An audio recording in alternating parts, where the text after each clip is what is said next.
या ठिकाणी आपल्या सोबत उपस्थित आहेत ते माननीय श्री रणजित केसरी सर।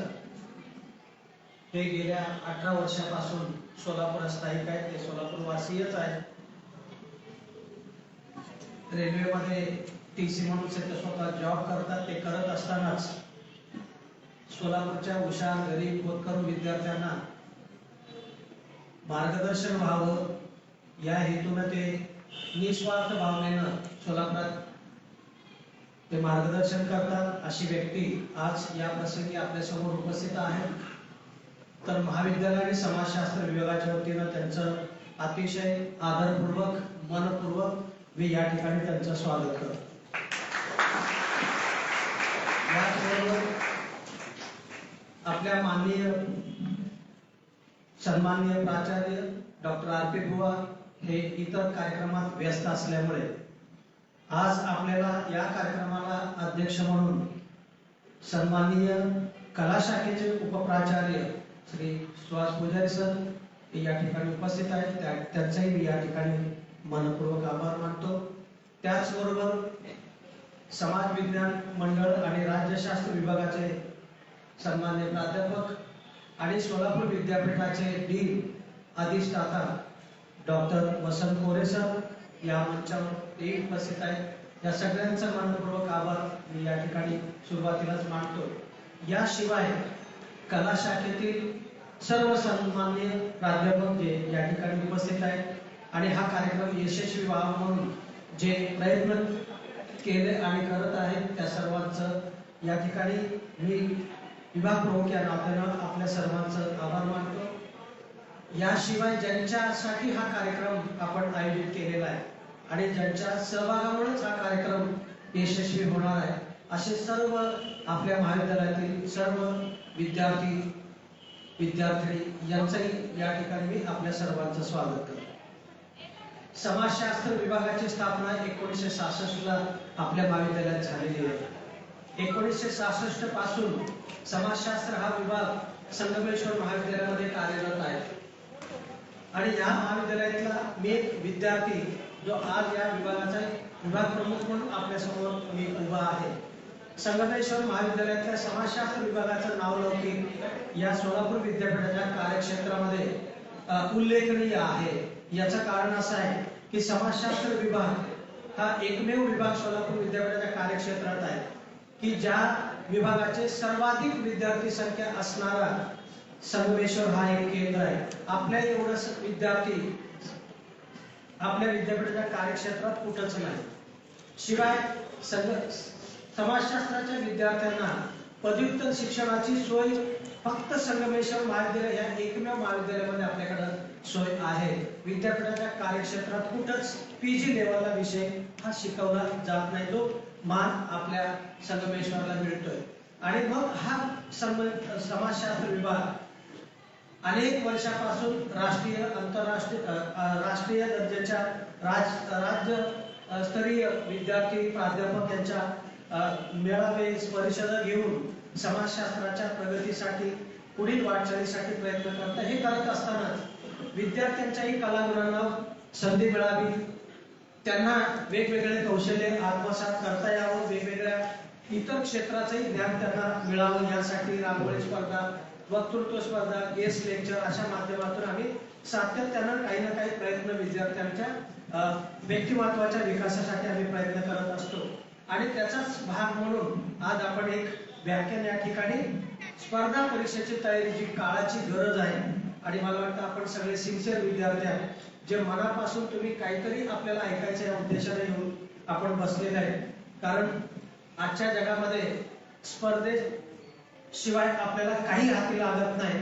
प्रत्येक गोष्टीसाठी आपल्याला स्पर्धेत उतरावं लागणार आहे आणि म्हणून जणू असं म्हणता येईल हे युग म्हणजे स्पर्धेचं युग आहे। आणि जेवढं आपलं तयारी आपण जेवढं कराल तेवढं आपल्याला काहीतरी पदरात पडण्याची शक्यता असते।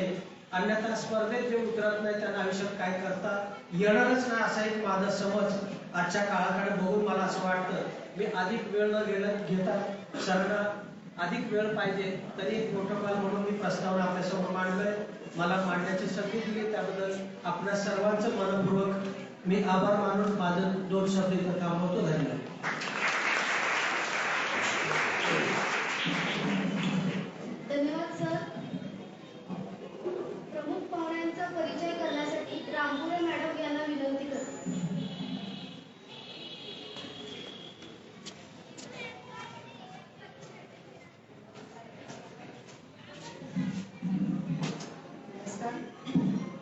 संगमेश्वर महाविद्यालय सोलापूर समाजशास्त्र विभाग आयोजित स्पर्धा परीक्षा मार्गदर्शन यासाठी आपल्याकडे स्पर्धा परीक्षा मार्गदर्शन याच्यावरती आपण त्यांना इन्व्हाइट केलेले आहे. श्री रणवीर केसरी सर या ठिकाणी उपस्थित आहेत. खरं तर आमचे टीवायचे विद्यार्थी सरांकडे काही क्लासेससाठी जातात. तर लेक्चरमध्ये विद्यार्थ्यांनी मला असं म्हणाले की मॅडम आम्ही सकाळी 7 ते 11:30 पर्यंत कॉलेजमध्ये असतो आणि 11:30 नंतर कॉलेजचा अभ्यास आम्ही दुपारी घरी करतो आणि संध्याकाळी आम्ही क्लासेसला जातो. मग मुलांच्याकडून विचारल्यानंतर लक्षात आलं की मुलं कॉलेजबरोबर स्पर्धा परीक्षा, पुन्हा टायपिंग, टॅली आणि स्टेनोचे वगैरे क्लासेस करतात. मग मी विद्यार्थ्यांना विचारणं केलं की तुम्ही कुठे जाता वगैरे. मग विद्यार्थ्यांनी सांगितलं की आम्ही रणवीर केसरी सर आहेत, खूप सुंदर सांगतात आणि सरांचं टीचिंगवरती खूप छान कमांड आहे. तर त्यांच्याकडे गेलं की आमचं रिझनिंग आणि लॉजिकल आणि मॅथमॅटिकल काही गोष्टी आहेत. आम्ही स्कूल लेवलला जे शिकलेलो आहोत 1st to 10th पर्यंत आणि नंतर इकडे आर्ट्स फॅकल्टीला ऍडमिशन घेतल्यानंतर त्याचा माझा संपर्क नाही राहिला. त्याच्यामुळं मॅथ्स आणि लॉजिकल रिझनिंग आणि ॲटिट्यूड आणि ॲप्टिट्यूड ह्यापासून आम्ही थोडंसं दूर जातो आणि पुन्हा एकदा आम्हाला ते अगदी 5th स्टँडर्ड पासून ते 10th स्टँडर्ड पर्यंत सगळे गणित पुस्तकं आम्हाला अभ्यास करावे लागतात आणि हे करत असताना आम्हाला थोडंसं गायडन्सची आवश्यकता भासते. आम्ही शिकलेलो आहोत पण मध्यंतरीच्या काळामध्ये थोडंसं इकडे या क्षेत्रात वळाल्यामुळं थोडंसं ते विसर पडलेलं असतो. त्याच्यामुळे सरांच्याकडे आम्ही क्लासला जातो. त्याच्यामुळे आमचे सगळे मॅथ्सचे काही प्रॉब्लेम्स, रिझनिंग, लॉजिकल ॲप्टिट्यूड हे सगळं आमचं क्लिअर होतं. सर खूप छान शिकवतात. असं म्हटल्यानंतर मी विद्यार्थ्यांना म्हणाले की मग सर आपल्याकडे येऊ शकतील का. मग विद्यार्थ्यांनी सरांना विचारलं की सर तुम्ही आमच्या कॉलेजमध्ये येऊ शकाल का. सर म्हणाले याच्या अगोदर पण मी एकदा आलेलो आहे, तुम्ही बोलवलं तर मी जरूरच येईल. मग मी विद्यार्थ्यांना म्हणाले की सरांचा वेळ मागून घ्या आणि आपण आपल्या डिपार्टमेंटकडून एक सरांचं गेस्ट लेक्चर ठेवूया. मग लगेच विद्यार्थ्यांनी सरांना सांगितल्यानंतर सर म्हणाले ठीक आहे मी येतो. मग आमच्या विनंतीला सर मान देऊन या ठिकाणी आलेले आहेत.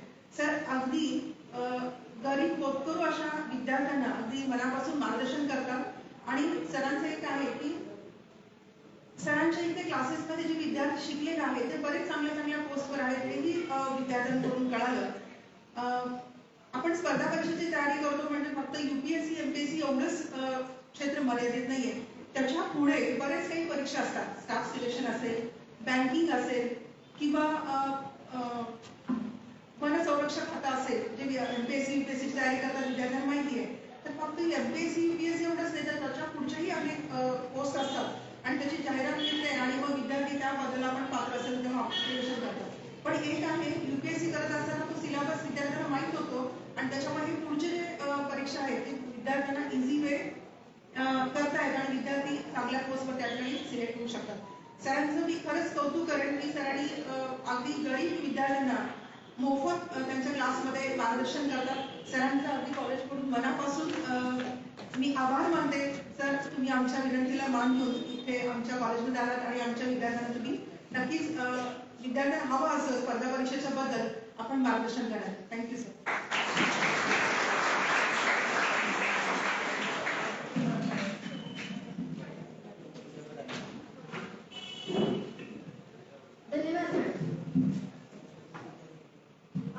आपल्या विनंतीला मान देऊन इथे उपस्थित राहिलेले आपले मान्यवर रणवीर केसरी सर यांचा सत्कार मी आपले कॉलेजचे प्राचार्य पूजारी उपप्राचार्य पूजारी सर यांनी करावा अशी विनंती करते.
मी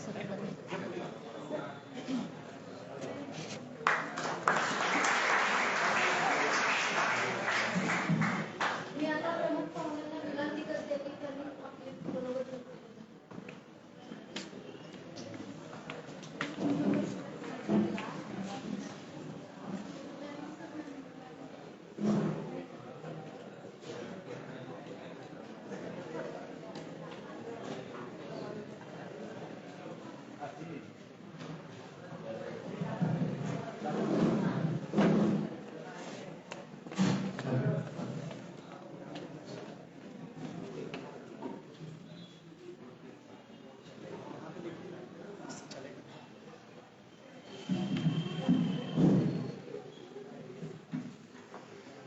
Good morning, students.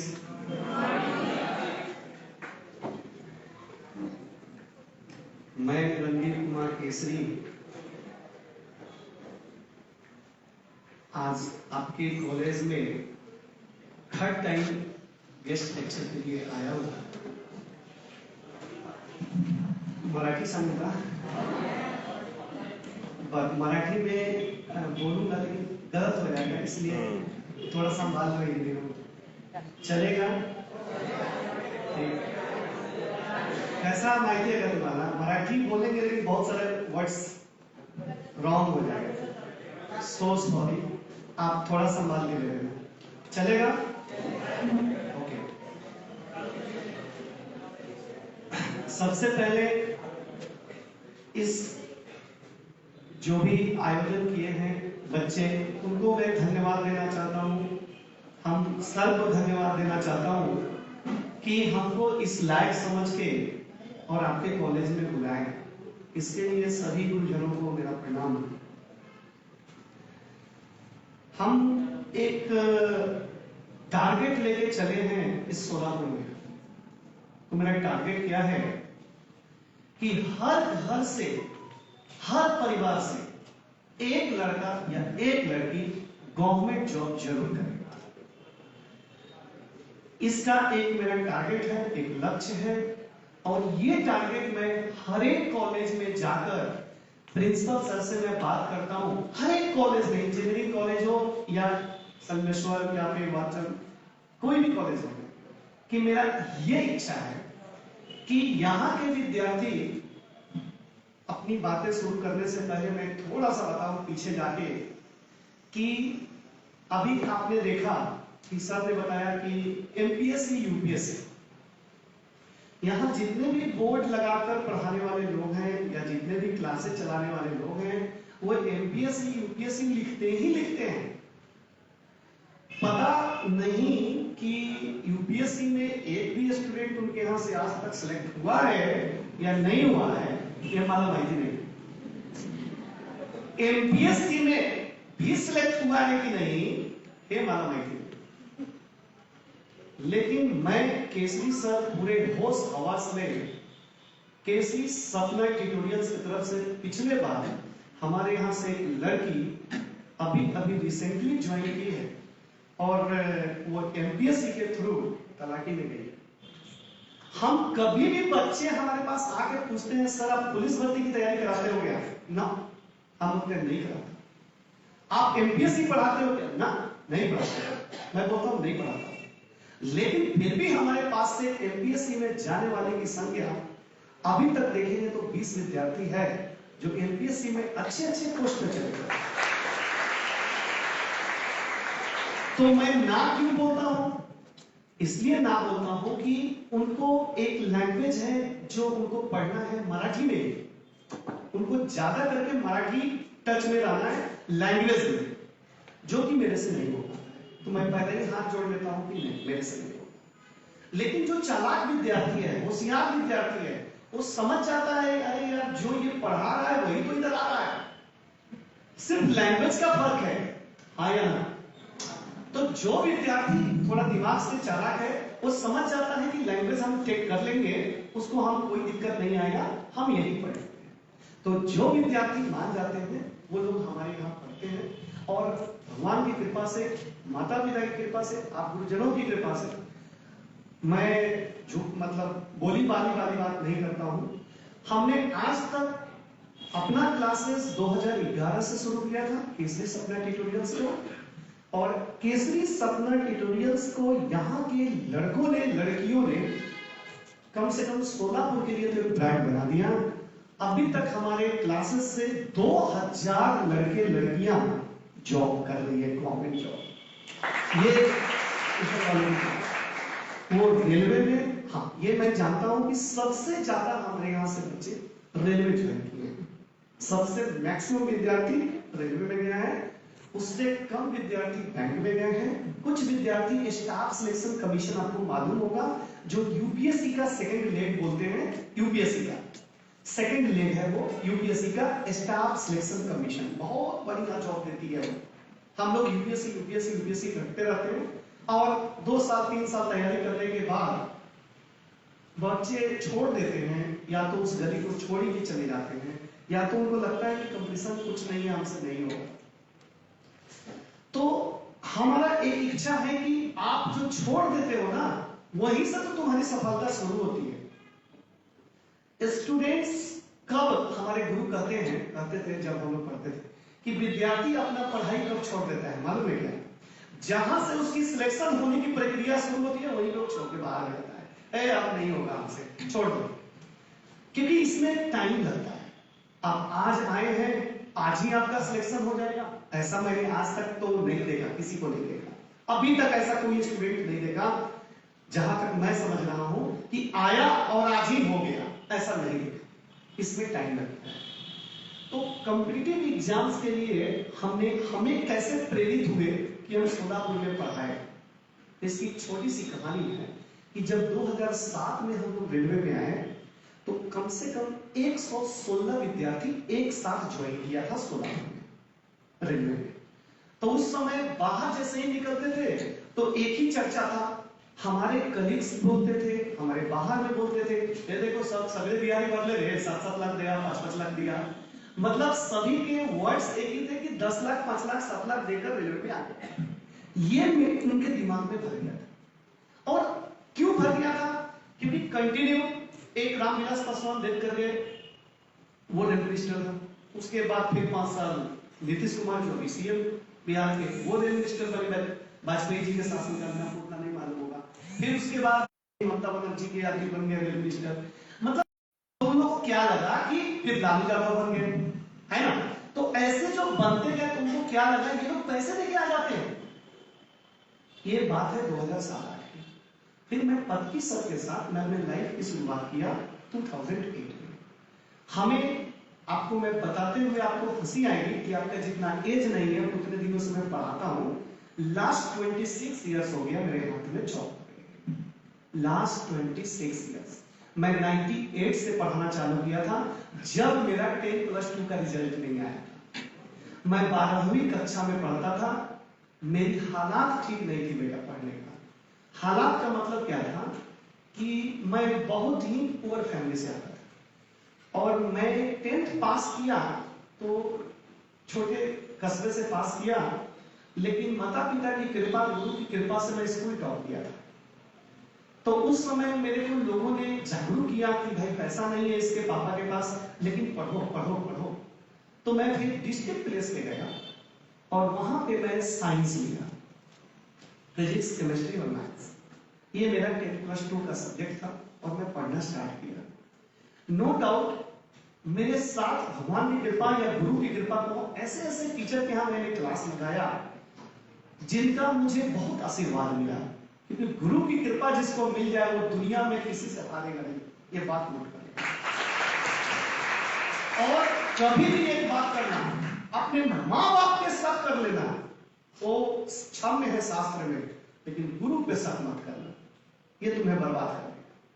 ये क्षम्य नहीं, ये एकदम दिमाग में सेट करना। आजकल के बच्चे को छोड़ो, वो तो टीचर को देखते हंसी उड़ाते, मजाक उड़ाते, कुछ भी करते।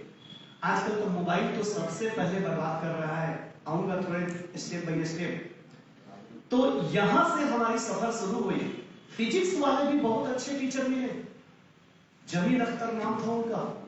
क्या वो फिजिक्स पढ़ाते थे, मैं आज भी याद है, पता नहीं भगवान जाने, ऊपर वाला जाने की है कि नहीं है मुझे मालूम नहीं, लेकिन फिजिक्स के विद्वान आदमी थे। और इंजीनियरिंग कॉलेज के प्रोफेसर थे वो, आप हम लोग को ट्यूशन देते। ऐसा ही केमिस्ट्री वाले मिले। इसी तरह से एमएन हक बोल के हमारे टीचर थे जो मैथ्स जानते थे। पूरे बिहार में डंका बजता था मुझे मैथमेटिक्स का, एमएन हक का। और माने साधारण आदमी से साधारण आदमी, ये नहीं कि मैं बहुत अच्छा मैथ्स जानता हूं तो मैं जीट बूट हाई फाई। एक सिंगल मराठी यहाँ तो नहीं चलता है, हम लोग के बिहार में तमिलनाडु का फैशन है वो, एक साधारण बेचारा लुंगी पहनते थे और एक टी शर्ट या शर्ट डाल लेते थे और क्या मैथमेटिक्स पढ़ाते थे बॉस, हम आज भी याद आती है। बाद में मैंने सुना कि उनका यूजीसी के थ्रू जिस कॉलेज में पढ़े थे उसी कॉलेज में प्रोफेसर बन गए। अभी मैं अब तो बहुत बिछड़ गए, 20 साल हो गया गुरुओं को देखे हुए, अब तो नहीं समझ में आता है, लेकिन ऐसे हमारी शिक्षा की शुरुआत हुई। 10+2 मैंने भगवान की माता पिता की कृपा से फर्स्ट क्लास से पास किया।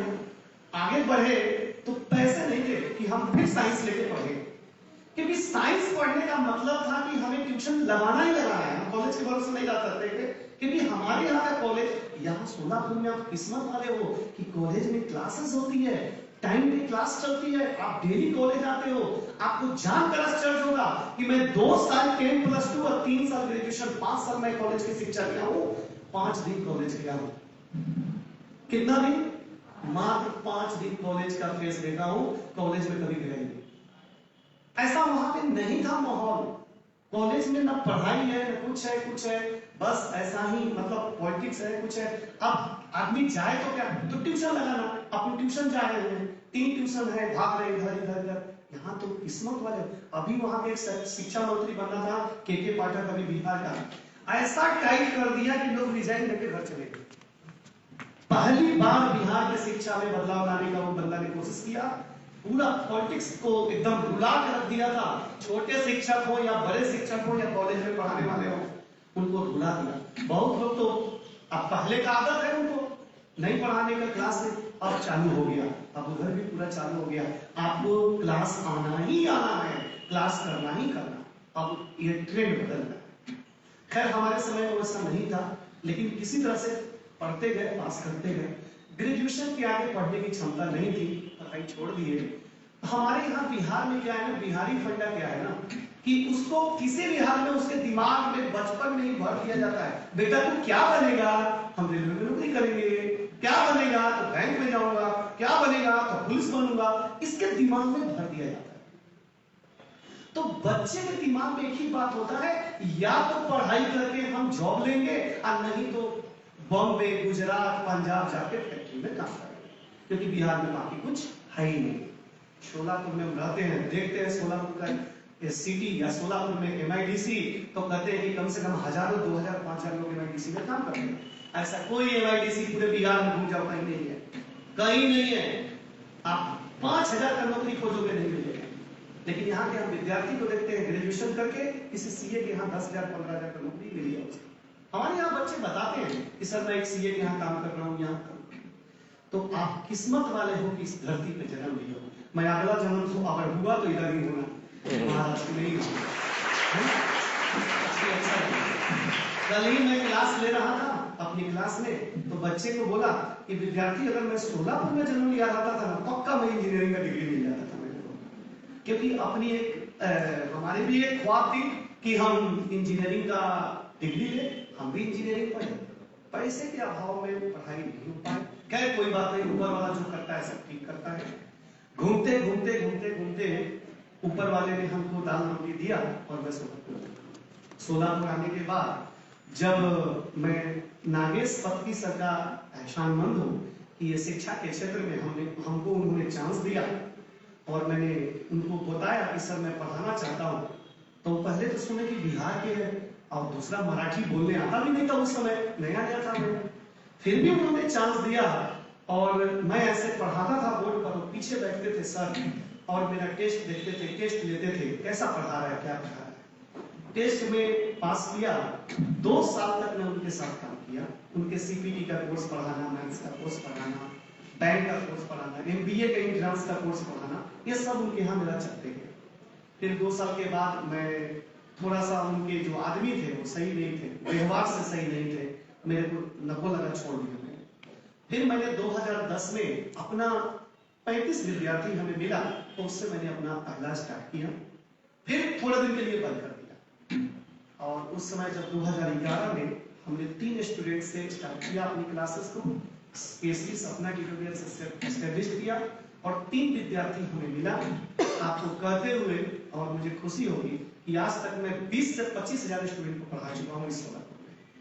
ठीक है, इतने स्टूडेंट को मैंने शिक्षा दिया, और उम्मीद है जो बच्चे हम आते हैं पढ़ने के लिए वो यही कहते हैं कि सर तुम मुझे पहले मिलते थे, तुम्हारी नौकरी भी पहले हो जाती थी, इतना दिन हमें टपरा नहीं खाना पड़ता। बहुत विद्यार्थी आते हैं ये भी बोलते हैं कि सर मैं वहां लड़के लड़कियां यहाँ क्लास लगाया, 10,000 भर दिया सर, कुछ नहीं पढ़ाया सर। कहीं बोलता है कि 5,000 पुलिस भर्ती के लिए 12,000 15,000 बच्चे भरते, अब फिर घूम के तुम बोलता केसरी क्या जाओ, उधर आके देखता तो इधर अजूबा चीज चल रहा है। भाई क्या बात है? वो बोलता है सर मेरा 15,000 डूब गया उधर। हम बोले बेटा तुम्हें सर्च तो करना चाहिए, ये कलयुग है, यहाँ द्रोणाचार्य कहाँ मिलने वाले तुमको? द्रोणाचार्य थोड़ी मिलने वाले। एक मिनट सॉरी, हाँ हेलो,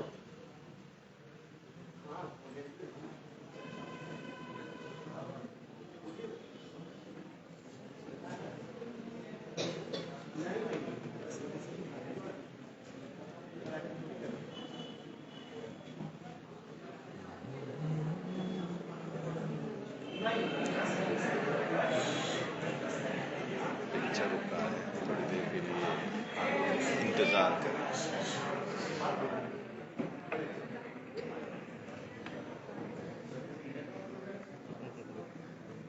कौन था? हाँ, तो ये सफर हो गई कॉम्पिटिटिव एग्जाम्स की। शायद हमारे जैसा स्टोरी हमने बताया, इसी स्टोरी से बहुत विद्यार्थी क्यों बताया कि आप जूझ रहे होंगे, कोई किसी प्रॉब्लम में होगा, कोई किसी प्रॉब्लम में होगा। तो मेरा पहला डायलॉग है आपके लिए कि तुम किताबों के सामने झुक जाओ, दुनिया तेरे सामने झुक जाएगी। ये बात याद रखना।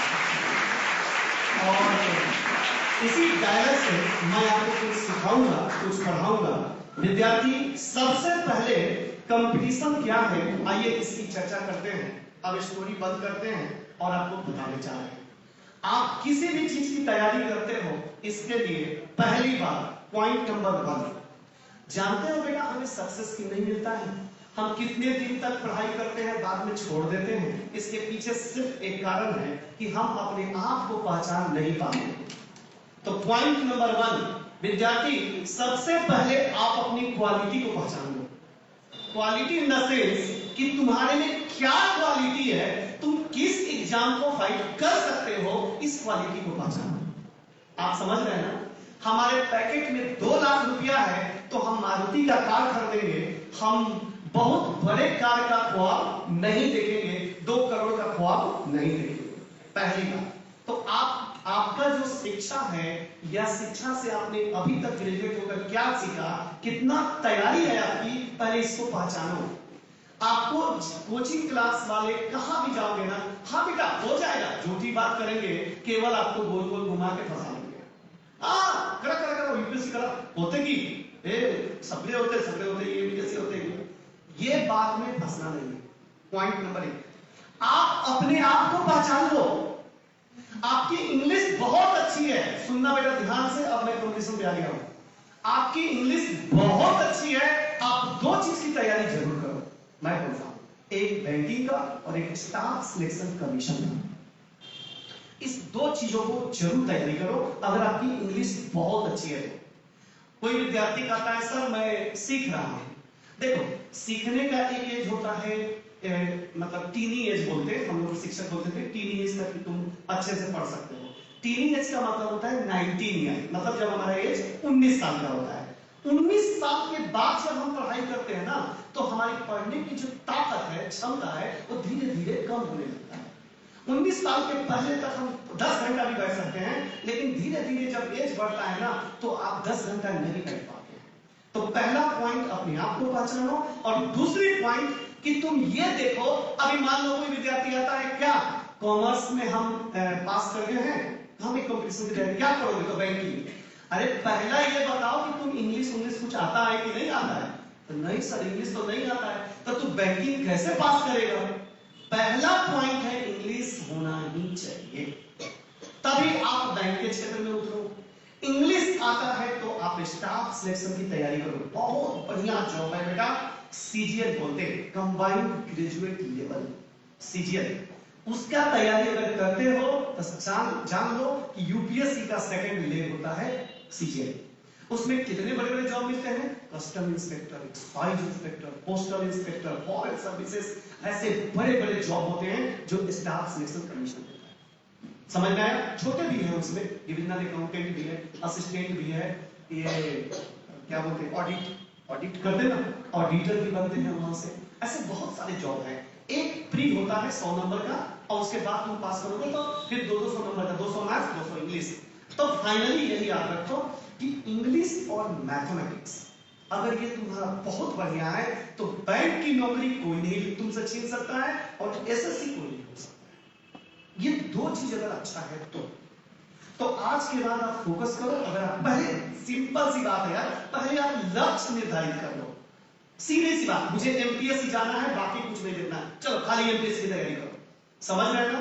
हमें बैंकिंग में जाना है, चलो बैंक की तैयारी। अब बैंक से जुड़ा हुआ और क्या हम कर सकते हैं, एसएससी कर सकते हैं, कॉमन देखने का, कॉमन। और बैंक से जुड़ा हुआ क्या कर सकते हैं, रेलवे भी कर सकते हैं। आप समझ रहे हैं ना। ये पहले आप अपने आप को पहचान लो, फिर लक्ष्य निर्धारित करो, और फिर अपना तैयारी शुरू करो। ठीक है। हम लोग एक नया फ्लैट लेते हैं, पहले टारगेट है, फ्लैट लेते हैं, फ्लैट ले लिए। अब टारगेट क्या है, चलो ये बेड लाएंगे, ये टीवी लाएंगे, ये पलंग, मतलब सब कुछ लाके रूम सजाते हैं, नहीं सजाते हैं। तो वैसा ही पहले अपनी लाइफ के लिए टारगेट फिक्स करें, और टारगेट अचीव करने के लिए बस वही विवेकानंद की बात है, उठो चलो, जब तक चलते रहो जब तक कि तुम्हें सफलता नहीं मिलती। यही बात याद रखना। अब आपको कौन सा नौकरी जल्दी मिलता है, आसान से मिलता है। अभी देखो रेलवे की बहुत बड़ी वैकेंसी अभी आके चली है। पता नहीं आप लोग में बहुत सारे बच्चे जानते भी थे, नहीं जानते थे, फॉर्म फिलअप किए, नहीं किए। अभी एक वैकेंसी आई थी एनटीपीसी एग्जाम बोल के रेलवे का, है ना, नॉन टेक मतलब ग्रेड है, जिसमें स्टेशन मास्टर बनते हैं, गार्ड बनते हैं, टीसी बनते हैं, कमर्शियल क्लर्क बनते हैं, ऐसे बहुत सारे पोस्टेस 10+2 लेवल पर भी था और ग्रेजुएट लेवल पर भी था। पता नहीं आपको किसने बताया, इस बात का चर्चा किया, नहीं किया मुझे मालूम नहीं है, लेकिन 16 के बहुत सारे विद्यार्थी फॉर्म फिलअप किए। सिमिलरली आप कल रेलवे का ग्रुप डी का 32,000 का वैकेंसी आया है, 32,000 समथिंग आया है। 50,000 आने वाला था, लगता है बाद में बढ़ाएगा। अभी तो 32,000 32,000 आया है, कल आया है। पता नहीं आप लोगों के मोबाइल पे अभी सर्कुलेट हुआ या नहीं हुआ, मालूम नहीं, कल ही आया है। दूसरी बात, 3 दिन पहले स्टेट बैंक ऑफ इंडिया की वैकेंसी आई है, एसबीआई की। आपने देखा कि नहीं देखा मालूम नहीं, 13,000 समथिंग वैकेंसी आया है एसोसिएट। समझ में आ रही है बातें। कम्युनिकेशन होना जो आपको पहुंचाई जाए बातें कि बेटा ये वैकेंसी आई है, भर दो। आप समझ रहे हैं ना। अगर आप लोग ग्रेजुएट हैं तो स्टेट बैंक ऑफ इंडिया जरूर भरिए। एक अच्छी संस्था है स्टेट बैंक ऑफ इंडिया, जो आपको बहुत अच्छी नौकरी देती है, बहुत अच्छा पेमेंट देती है, बहुत अच्छा आपका लाइफस्टाइल रखती है। समझ रहे हैं कि नहीं। आप एक्सिस बैंक की तुलना न करें, आप स्टेट बैंक को, स्टेट बैंक है, हमारे भारत नहीं पूरे विश्व में सबसे डंका बजाता है हमारा स्टेट बैंक ऑफ इंडिया। आपको मालूम, पता नहीं उतना ज्यादा नहीं होगा। तो ये वैकेंसी अभी एक मतलब लगभग 20 दिन 25 दिन का गैप रहता है, फॉर्म भर दीजिए अगर आप ग्रेजुएट हैं तो। अगर आप ग्रेजुएट नहीं है, रेलवे की वैकेंसी आई है, अभी कल ही मैं बता रहा हूं, क्योंकि 2 वैकेंसी का डेट खत्म हो चुका है। आने वाले दिनों में बैंक पीओपी आ जाएगा स्टेट बैंक ऑफ इंडिया का। फिर जुलाई में आईबीपीएस बोलते, देखिए स्टेट बैंक ऑफ इंडिया अपना एक अलग वैकेंसी देती है, और बाकी जो भारत के बैंकिंग है, नेशनलाइज्ड बैंक है, वो मिलके एक टीम बनाया है आईबीपीएस। क्या है उसका नाम, आईबीपीएस। तो वो लोग जैसे पंजाब नेशनल बैंक हो गया, महाराष्ट्र बैंक हो गया, ये सब बैंकों में हमारा जॉब लगेगा, तो उसका वैकेंसी आता है आईबीपीएस बोल। ये आपको जुलाई में आएगा।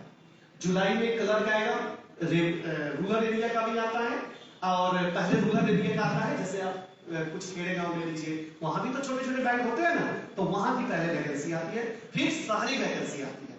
4 वैकेंसी आपको मिलेंगे जुलाई के बाद। IBPS फ्री, मतलब 2 रूरल के लिए और 2 शहर के लिए। एक होता है क्लर्क, एक होता है PO।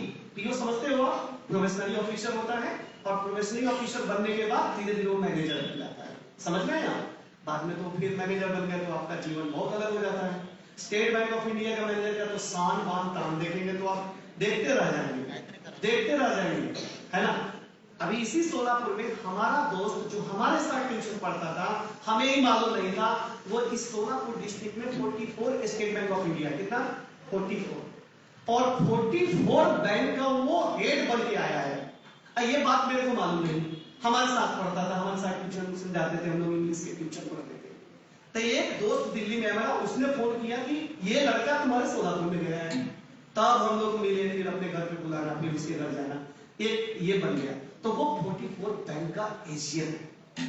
समझ में आ रहा है? स्टेट बैंक ऑफ इंडिया, उसको क्या नहीं है, बैंक की तरफ से गाड़ी है, बंगला है, सब कुछ है, नौकर चाकर सब मिलता है। आप जब बड़े पोस्ट पे जाएंगे तो सब कुछ मिलेगा। तो कहने का मतलब है कि ये पहला बात की नेगेटिव मत सोचना कि नौकरी मिलता ही नहीं है, पैसा से मिलता है, ये सब निकाल दो पहले। एक क्वाइन भी बिना खर्च किए हुए आप जा सकते हो। मैं केसरी सर, मैं तुम्हें पूरे होश में बता रहा हूं कि मैंने किस विद्यार्थी को नौकरी दिया है, आज वो इतिहास लिख के गया है।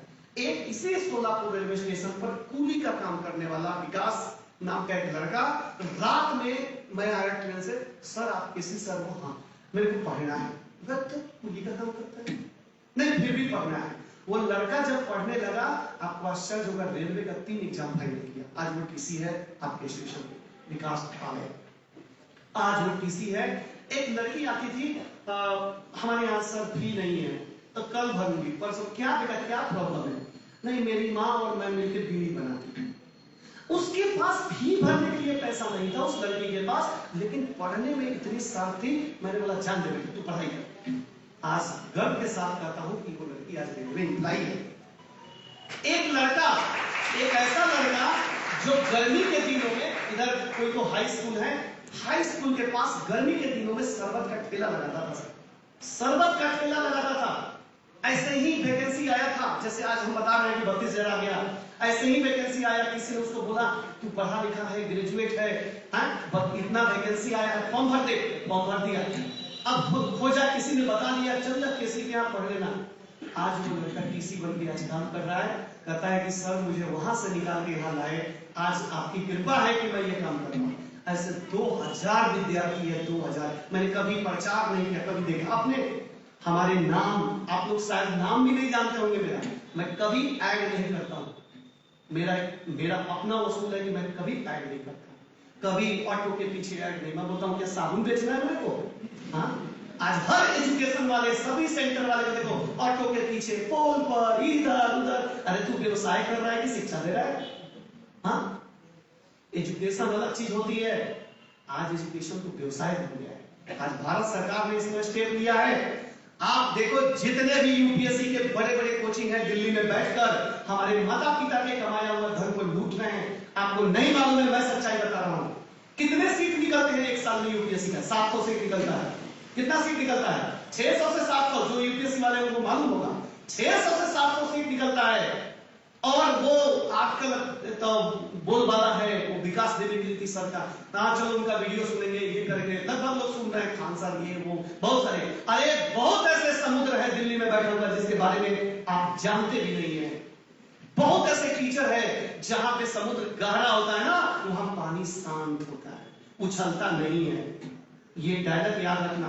एक से एक कोचिंग है, एक से एक पढ़ाने वाला विद्वान लोग वहां बैठा है। वो लोग ऐड नहीं करता है अपने इस पर मोबाइल में, बच्चा आएगा डायरेक्ट पढ़ता है निकल। हाँ, तो क्या वहां सरकार, भारत सरकार ने अभी 6 महीना पहले उन लोगों का रिकॉर्ड बनाया कि भाई साहब आप कहते हो कि हमारे क्लास से इतने विद्यार्थी सिलेक्ट हो गए, ये कह रहे हैं कि हमारे क्लास से इतने विद्यार्थी सिलेक्ट हो गए। अगर 20 बड़े बड़े सेंटर है, मान लो 20 बड़े बड़े सेंटर है दिल्ली में जो यूपीएससी की तैयारी कराता है, कोई कहता है 150 विद्यार्थी सिलेक्ट हो गया, कोई कहता है 100 हो गया, कोई कहता है 300 हो गया। सरकार जोड़ के बताया कि तुम जो बच्चे को बता रहे हो ये सब मिलकर 3000 होता है। कितना? आप समझना कैसे हम लोग ट्रैप हो गए हैं। 3000 वैकेंसी हो गया, हम तो वैकेंसी 700 दिए थे। आप समझ रहे कि नहीं? अरे मैं तो 700 वैकेंसी दिया था, मेरे यूपीएससी ने 700 बच्चे को सिलेक्ट किया, अब तुम सारे कोचिंग वाला प्रचार करके 3000 विद्यार्थी ला दिए।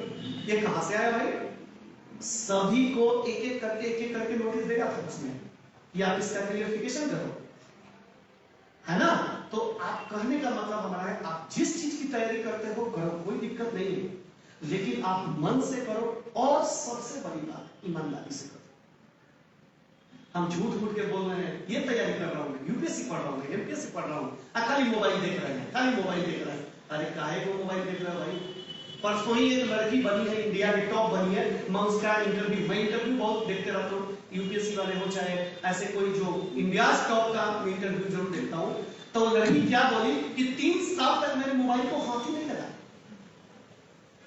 आप कहते हो कि मैं मोबाइल से पढ़ाई कर रही हूं, बराबर है। अरे भाई तुम मोबाइल से एक लाइन पढ़ते हो तब तक तुम्हारा मोबाइल होता है टन, अब मोबाइल से वहां लाइन से गए तुम फेसबुक व्हाट्सएप चेक करने, किसका मैसेज है? ला पढ़ाई का रिकॉर्डेड टूटेगा। सही है ना बाबू कि गलत बोल रहा हूं? सही है तो सही बोलो, गलत है तो गलत हो। मैं तो बेबाक बोल रहा हूं।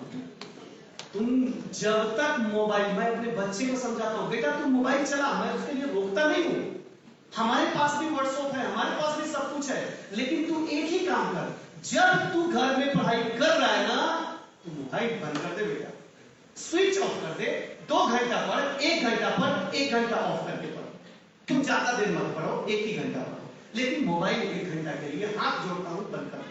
कोई तुम अंबानी नहीं हो कि तुम्हें फोन आते जाएगा, कहां करोड़ों का नुकसान हो गया 1 घंटा में, है ना? 1 घंटा बंद कर दो, 2 घंटा बंद कर दो, अच्छे से पढ़ाई करो, सिस्टमेटिक पढ़ाई करो, कॉपी नया ले लो, फेयर बनाओ, रोज न्यूज़पेपर पढ़ो, उसमें तुम्हें क्या जीके मिला, आज लोकमत में क्या आया था, क्या करंट अफेयर्स बन सकता है, टीवी का न्यूज जरूर एक बार देखो, 24 घंटे में एक बार। ये पढ़ने का तरीका है जो कहीं बुक में नहीं छपता, ये कोई ना कोई अच्छे टीचर ही तुम्हें बता सकता है कि पढ़ना कैसे है। एक छोटा सा नोटबुक रखो, 5 रुपया 10 रुपया में पैकेट नोटबुक आता है। आज हम कॉलेज आए थे, आज हमें कॉलेज में सर ने ये पूछा, ये मुझे नहीं आया, तुरंत नोट करो, आज के बाद मैं घर में रटूंगा। ये डायरी बनाओ, डे टू डे डायरी बनाओ, तब तुम स्टेप बाय स्टेप तुम जाके पास करोगे। और कहीं चले गए तो नाम सुन लिए, हाँ चलो पढ़ने आ गए, एमपीएससी की तैयारी कर। अब वो भी टीचर तो जानता है कि थोड़ा मोटे विद्यार्थी हम कैसे पढ़ाएंगे, कैसे उसको ये करेंगे, क्योंकि वो भी आदमी यही का है, उसको सब मालूम है। समझ में आ रही है बातें? आपको पहले दिमाग लगाना है। देखो हम बच्चे को बोलते हैं, हम ईमान, एक वर्ड जो है ना, कितने कोचिंग क्लास कोरोना के बाद बंद हो गए। आज अभी आओगे ना हमारे पास 100 विद्यार्थी बैठे रहते हैं, कभी ऐड नहीं करता हूँ, कभी कुछ नहीं करता हूँ, 100 विद्यार्थी बैठे रहते हैं बिना ऐड के आके, नाम पे आके। उनको क्या मालूम है? वो बंदा ईमानदारी से करता है, उसको एक ही वर्ड मालूम है कि वो बंदा ईमानदारी से करता है। एक ईमानदारी वर्ड है ना, तो भगवान भी तुम्हें देते हैं। चाहे विद्यार्थी हो चाहे टीचर हो, ईमानदारी दोनों के लिए होता है। आप समझ रहे हैं कि नहीं? तो ऑनेस्टी दिखाओ, पढ़ाई करो, और अच्छे से आप नोटबुक बनाओ, किताब खरीदो, है ना? आजकल तो ऑनलाइन का जमाना है, फटाक से सर्च करोगे तुम्हारा बुक मिल जाएगा, तुम सर्च करोगे फटाक से करंट अफेयर्स मिल जाएगा, सारी चीजें व्यवस्थित है बेटा, सब कुछ उपलब्ध हो चुका है। आप तो इस जमाने में आ गए हो कि हम लोग तो इसमें नहीं थे, लेकिन आपको अच्छा है कि आप इस जमाने में हो, हर चीज आपको उपलब्ध है, घर बैठे बैठे मिलता है, ठीक है ना? तो तैयारी का पहले टारगेट बनाओ, रेलवे की तैयारी करनी है, बैंक की तैयारी करनी है, स्टाफ सिलेक्शन की तैयारी करनी है। हमारे पास जब बच्चे आते हैं, नए बच्चे आते हैं, मैं बोलता हूँ बेटा 10 दिन फ्री पढ़ना, केसरी के ना, कितने दिन? 10 दिन।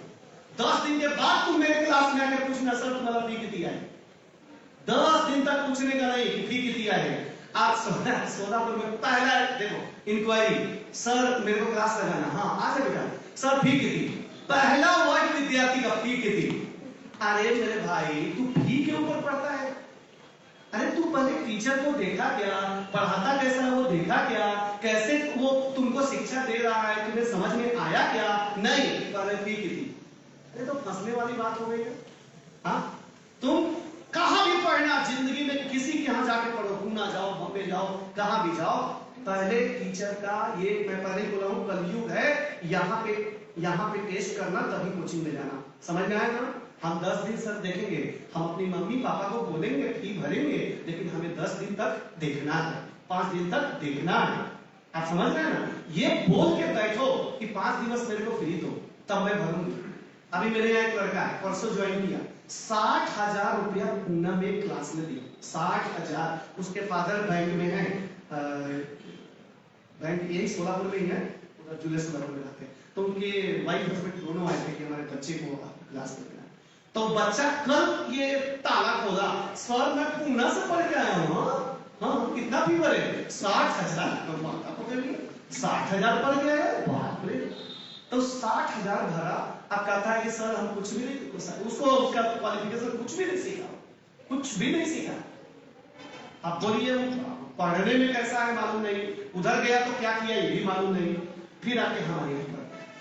तो कहने का मतलब है कि पहले आप तहकीकात करो और फिर पढ़ो। बेटा मैं सबको मैं एक बात बोलना चाहता हूँ, अगर हम कभी भी किसी भी कॉलेज में जाते हैं, कहाँ भी लेक्चर देते हैं, बच्चे को बोलते हैं, ये भी बोलते हैं कि मेरा प्रचार करना, केसरी सपना टिरोली का प्रचार करना, लेकिन किसी विद्यार्थी को यह मत बोलना कि क्लास लगा दो, ये धोखा मत देना।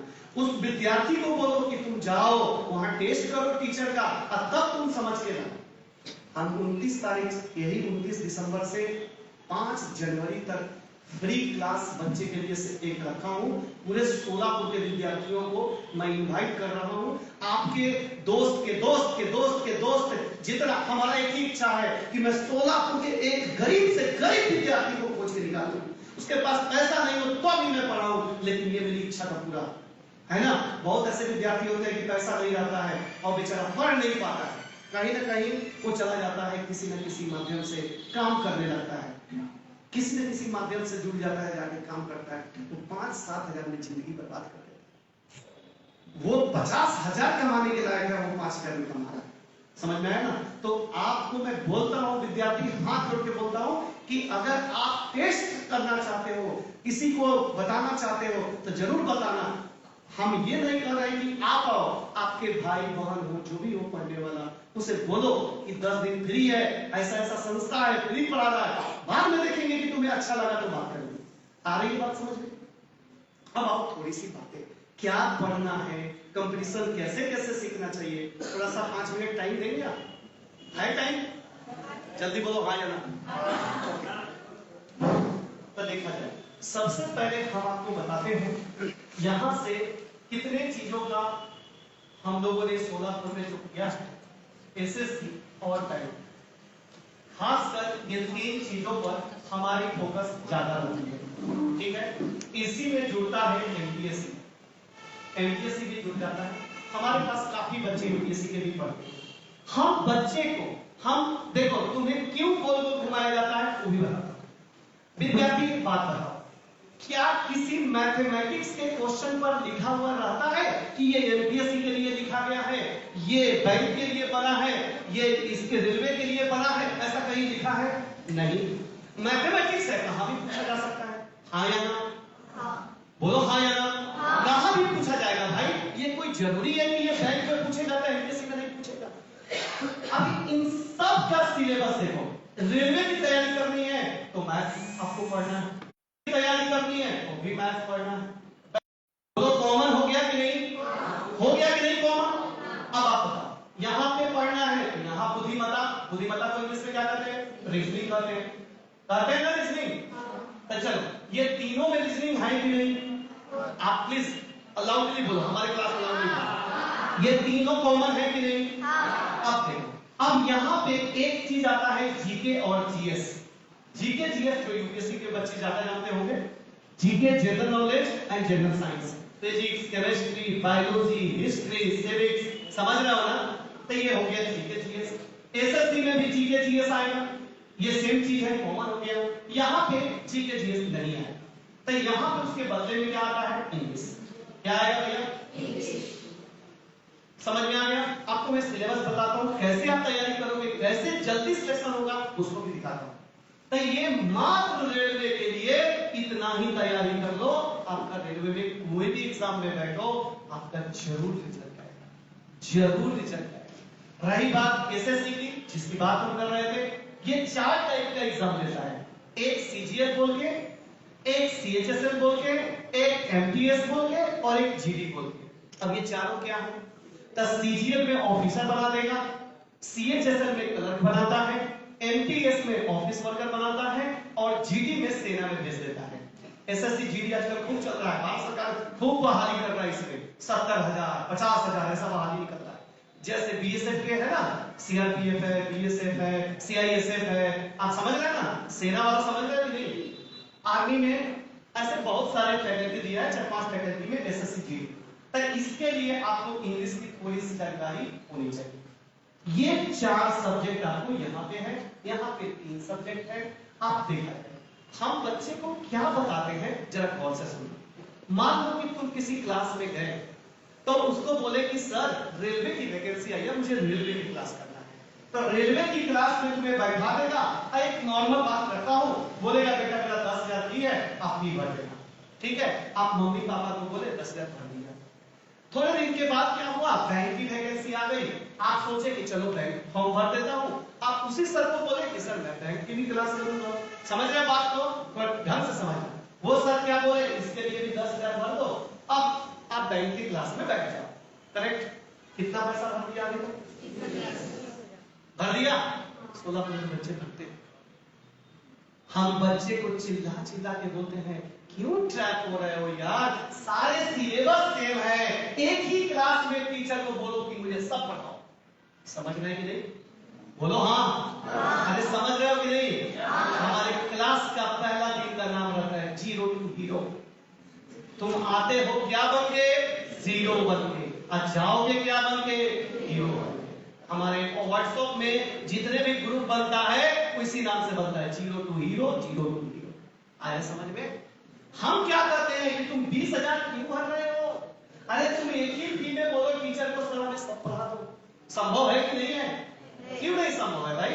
जब मैथ्स यही है, मैथ्स के मान लो 25 चैप्टर्स हैं, 25 चैप्टर रेलवे के लिए भी पढ़ना है, वही 25 एसएससी के लिए भी पढ़ना है, वही 25 बैंक के लिए भी पढ़ना है, तो एक ही पढ़ने से काम चल जाएगा? नहीं चल जाएगा?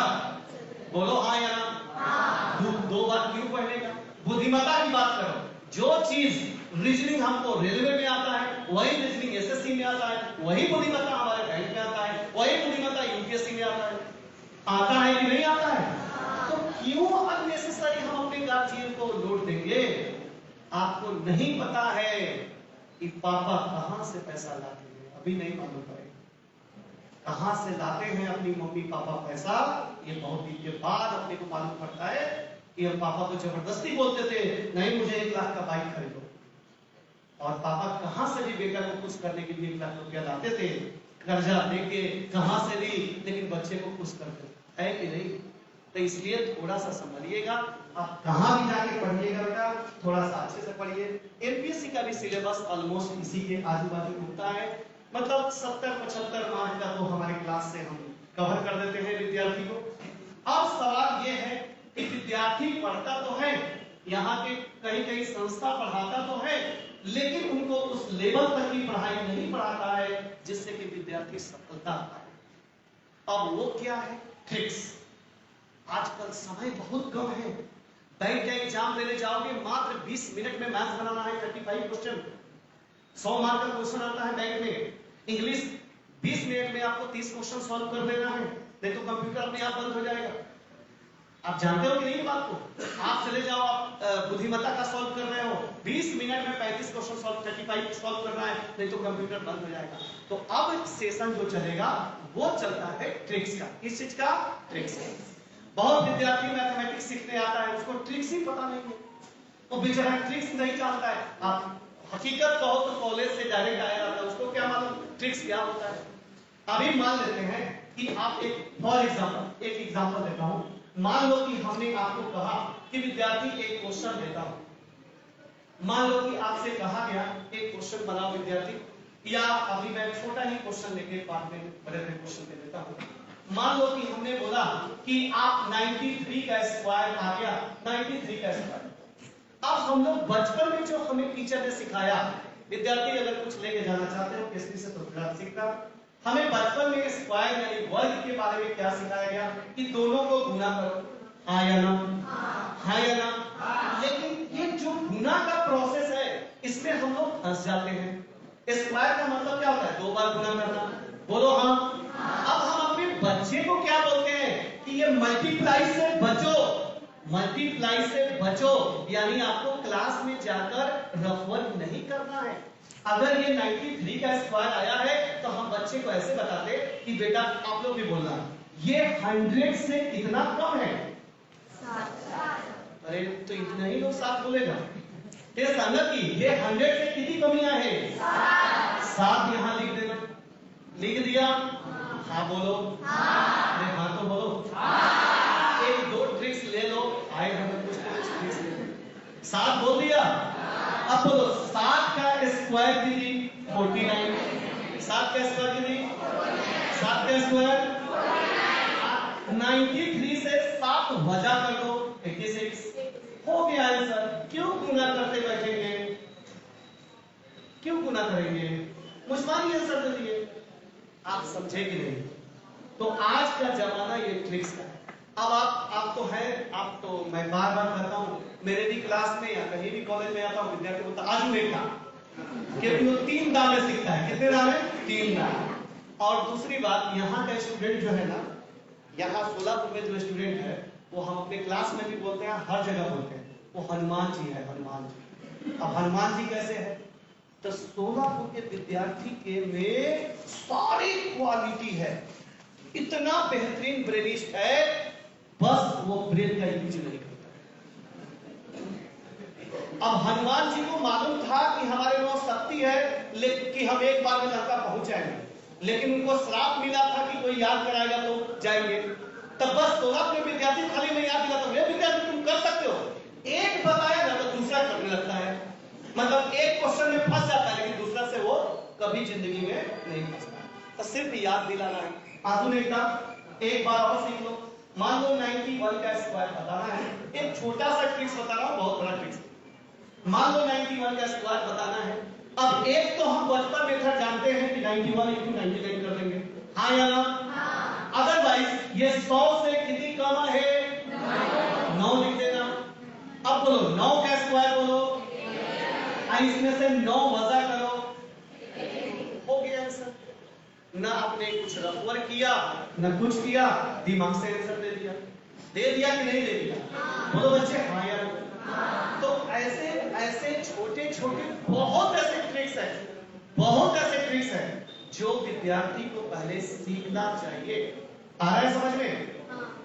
अभी मान लो एक छोटा सा क्वेश्चन और पढ़ा दूं, आजकल कंपटीशन में बहुत जगहों पे पूछता है। ये देखो आजकल एक क्वेश्चन बहुत हाईलाइट है जो हर जगह पूछ रहा है। आपको क्वेश्चन लिख देगा 1 × 2 × 3 × 4 × ... अप टू 100। कहां तक? Up to 100। ए विद्यार्थी सीख लो, काम आएगा और ना काम आएगा तो एक नया चीज तो जीवन में आ जाएगा। देखो 1 से 100 तक तुम गुना करना चाहते हो, हाँ या ना? थोड़ा जो भी सीरियस स्टूडेंट है वो सुन लो, क्योंकि कुछ लोग तो ऐसे उतना सीरियस नहीं दिख रहे हैं, कुछ लोग अच्छे दिख रहे हैं, क्योंकि पढ़ने वाला हर वैरायटी का होता है। 1 से 100 तक गुना करोगे, ये कंपटीशन में कई बार आजकल बड़ा छाया हुआ है कि 1 to 100 करेंगे तो बोलो एक आंसर मिलेगा, हाँ बोलो, हाँ। एक आंसर मिलेगा, इसका आंसर क्या आएगा ये कोई नहीं बता सकता क्योंकि बहुत गुना हो जाएगा, नहीं? लेकिन आजकल कंपटीशन में क्या पूछता है कि जो आंसर आएगा इसके लास्ट में जीरो की संख्या कितनी होगी, how many zeros up to 1 × 2 × 3 × up to 100। ये कंपटीशन में क्वेश्चन बहुत पूछ रहा है, रेलवे वाला, एसएससी, बैंक, सब जगह छाया हुआ है। तो आप सोच लो विद्यार्थी कि ये तुम और हमारे बस की बात नहीं। सीधी बात है, अगर आप ट्रिक्स जानते हो तब तो इसका आंसर 3 सेकंड में दोगे। कितने सेकंड में? 3 सेकंड से चौथा सेकंड नहीं आएगा, 3 सेकंड में मार दोगे कि कितने जीरो होंगे। पहले आप समझे, एक छोटा सा एक क्वेश्चन देखो। चलो विद्यार्थी यहां देखो, 4 × 5 = 20, 23 × 60। आप बताओ इसका आंसर 60 आया? बोलो कितने जीरो आया लास्ट में? हाँ बोलो बोलो बोलो, एक जीरो आया ना। ऐसे ही जब तुम मल्टीप्लाई करोगे ये सब को तब आंसर आएगा ना कुछ ना कुछ, तब अंत में जीरो रहेगा ना। तब पूछता है कि कितना जीरो रहेगा। ये यूपीएससी में पूछा 2 साल पहले कि हाउ मेनी जीरोस, मतलब इतना जीरो कितने होंगे। आप समझ रहे हो कि नहीं? तो इसका ट्रिक्स होता है। इसका ट्रिक्स बहुत सारे डिजाइन के क्वेश्चन आएंगे। अब हम एक झलक दिखा रहे हैं। ये देखो लास्ट में क्या है? 100 को ले लो, 5 से डिवाइड कर दो। कर दिया? ये सांगा ना, कर दिया? बोलो आंसर बोलो। 20 आ गया। हाँ बोलो। फिर इस 20 में 5 से डिवाइड कर दो। सांगा आंसर 4। हाँ बोलो बोलो 4 आएगा। फिर कितना आ गया? अरे बोलो ना 4 आ गया। अब बोलो 4 में 5 से डिवाइड होगा कि नहीं होगा? नहीं होगा। यही हमारा आंसर हो गया। आंसर आ गया 24। अब ताला समझ में? तो अगर 1 से 100 तक मल्टीप्लाई करेंगे तो जो आंसर आएगा उसके लास्ट में जीरो कितने बार रहेगा? 24 बार। कितने बार? 24 बार। आप समझ रहे हैं कि नहीं? तो ये सब ट्रिकी क्वेश्चन है। ये आपको पहली बात की देखो, कॉलेज की शिक्षा अलग होती है, कंप्यूटर की शिक्षा अलग होती है, हकीकत है ना। तो ये सब चीजें तुम जब अच्छे जगह पे जाओगे, अच्छे क्लासेस पढ़ोगे, तो आपको छोटे छोटे बड़े बड़े ट्रिक्स मिलते जाएंगे और तब आप आंसर देने लगोगे। आप समझ रहे हैं मैं क्या बोल रहा हूँ? आपको समझ में आ रहा है? बोलिए जी हाँ या ना। अब बहुत विद्यार्थी है कि उसको कोई भी क्वेश्चन आए, छोटा छोटा क्वेश्चन में बेचारा फंसते जाता है। छोटे छोटे क्वेश्चन नहीं आते हैं तो क्या करे आदमी, क्या कैसे पढ़ाए? तो फिर उसको बेस बताया जाता है कि देखो ऐसे ऐसे बेस होता है। आप बताओ तो आपको कुछ रूट के बारे में मालूमात है क्या? मान लो यहाँ एक्स लिखा है, यहाँ ऐसे लिखा है, यहाँ ऐसे लिखा है। ये सब आजकल खूब पूछ रहा है एग्जाम में। अब बताओ इसका मीनिंग क्या? अगर मैं रूट हटा दूं तो क्या लिख सकता हूँ? स्क्वायर लिखूंगा। कोई विद्यार्थी? Yes very good. x raise to 1/2। बहुत सुंदर। इसको अगर मैं रूट हटा दूं तो लिख सकता हूँ x रेज टू 1/2। सिमिलरली कोई विद्यार्थी इसका आंसर बताओ। Yes correct very good. x raise to 1/3, x raise to 1/4। तो ये बेसिक चीजें हैं विद्यार्थी मैथमेटिक्स के जो हम लोग 6, 7, 8 में पढ़ते थे। आपको समझ में आ रही है बात? तो सबसे पहली बात मैंने पहला क्या बोला? गलत दिशा में नहीं जाना। कंपटीशन के लिए मैं बता दूं, आप गलत डायरेक्शन में मत जाना। जैसे मान लो आप किसी से पूछे अक्कलकोट किधर है, वो आपको बता रहा है कि सीधा जाओ अक्कलकोट चले जाओगे। आप कुछ दूर जाने के बाद बोले गलत बता दिया, हमको इधर चलना चाहिए, पहुंच गए पूना। आपको अक्कलकोट जिंदगी में कभी नहीं मिलेगा। मिलेगा क्या? नहीं मिलेगा। समझ रहे मेरी बातों को? तो पहले आप अपना लक्ष्य निर्धारित कर लो। आप अपना लक्ष्य निर्धारित कर लो, आप उस लक्ष्य की ओर चलो कि हमें करना क्या है। राइट का बंधु? समझ में आ गया? और विद्यार्थी कभी भी आपको कुछ प्रॉब्लम हो और हमसे कोई हेल्प चाहिए, सर मैं ये तैयारी करेंगे, तो क्या करें? आपको मैं फिर से बता देता हूं आपको कि आप किसी भी एग्जाम के लेकर आप क्लास लगाओ नहीं लगाओ, पढ़ो नहीं पढ़ो, लेकिन आप जगो। मैं आपको जगाने आया हूं। आ रही बात समझ में? आप जगोगे तो एक आदमी भी तो इतने आदमी में से जग गया तो कम से कम 16 का तो एक आदमी नौकरी में आएगा। आया ना? हम जानते हैं इतने में जगाना बहुत मुश्किल है, खासकर सोलापुर में बॉयज को जगाना तो बाप रे कुंभकर्ण के जगाने के जैसे। सही बता रहा हूं। अरे मैं 2008 से पढ़ाते पढ़ाते अभी 24 तक पढ़ा रहा हूं कंटिन्यू। मैं देख रहा हूं मतलब 100 विद्यार्थी का सर्वे जब मैं करता हूं तो 5 विद्यार्थी मिलता है जो नौकरी के लिए व्याकुल है कि सर हमें चाहिए, सर हमें चाहिए। 95 आता है, पढ़ता है, चला जाता है।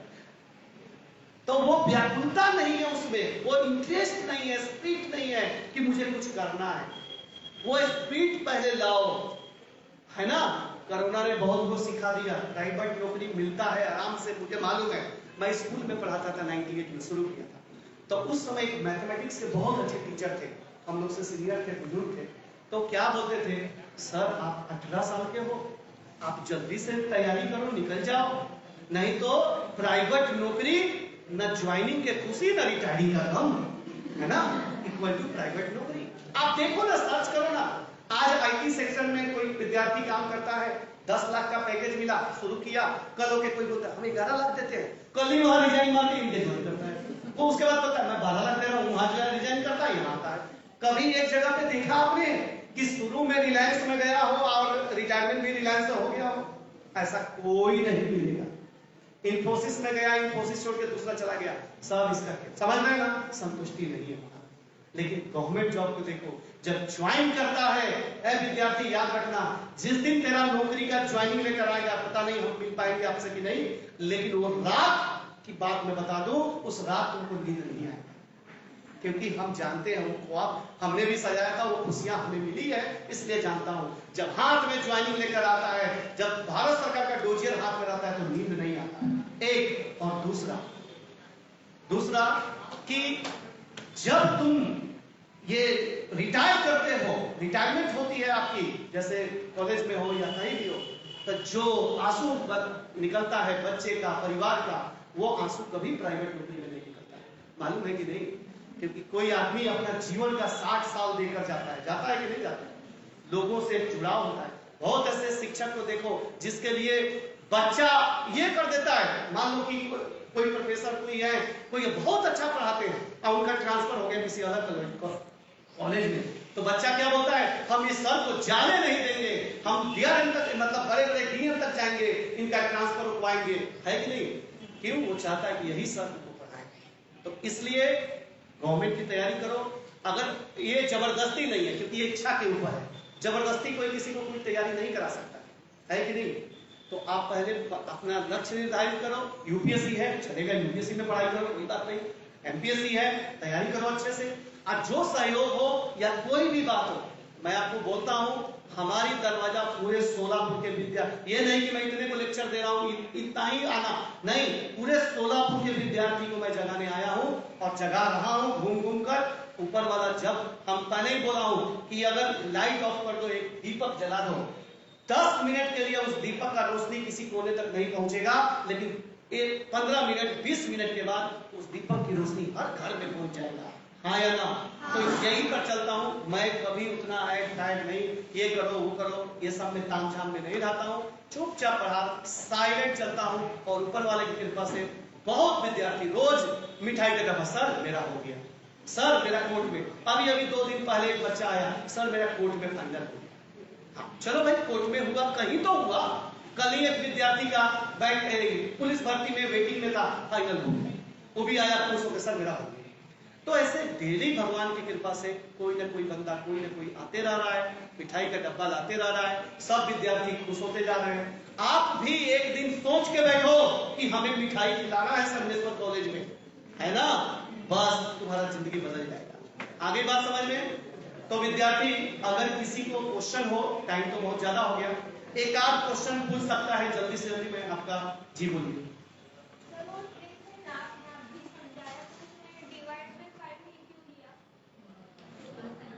100 डिवाइड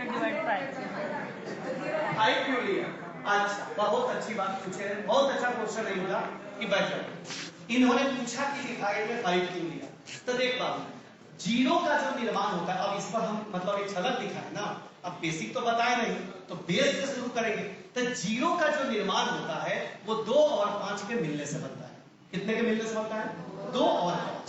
तो अब हम इस पर देखो, ये एक डिजाइन है, ऐसा 10 डिजाइन का क्वेश्चन आता है, डिजाइन बदल बदल के। तो जब हम बच्चे को शुरू करते हैं तो पहले उसे ऐसे लिखते हैं, 5 गुने 2 10, फिर लिखते हैं 5 गुने 5 गुने 2 गुने 2 100, ऐसा बताते हैं। तो 5 और 2 के मिलने से जीरो का से डिवाइड करते जाओगे, है ना, कि 5 कितने बार है उतना ही बार जीरो आएगा। आप समझ रहे हैं ना? समझ रहे हैं ना? अगर मान लो मैं 3 गुने 5 करता हूं 15, जीरो आया? नहीं आया। समझ गए कि नहीं? तो 2 गुने 5 करता हूं, जीरो आया? तो 5 और 2 के मिलने से जीरो होता है। इसका बहुत, ये इतना ही नहीं है, इसका डीपली बहुत सारा नॉलेज है। इसके पूरे एक क्लास नहीं चलता है, एक कम से कम 5 दिन पढ़ाता हूं। इसका क्लास 5 दिन तक जाता है, एक ही टॉपिक, है ना? इसको कहा जाता है नंबर ऑफ जीरोस। हाँ जी, कोई और कुछ टॉपिक बात करना चाहेंगे? कोई क्वेश्चन आपके दिल में है कि पूछना चाहिए आपके जीवन से रिलेटेड?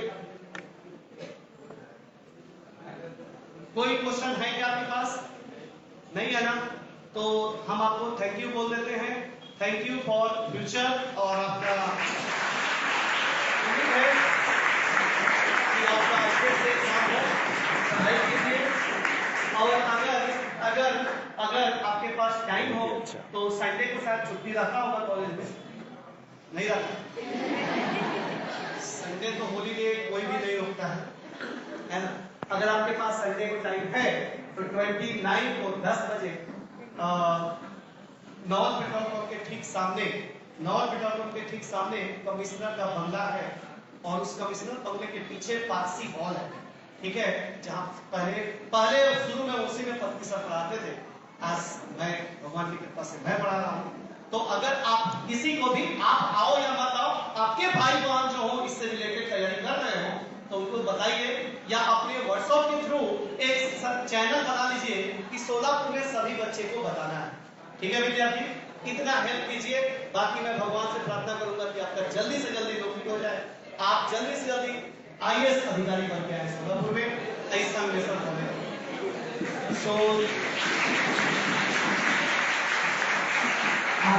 आपका भी थैंक यू। और जो बच्चे हमें विश्वास करके बुलाए और जो सर ने हम पर फेथ किया, उनको भी चरण स्पर्श धन्यवाद। Thank you.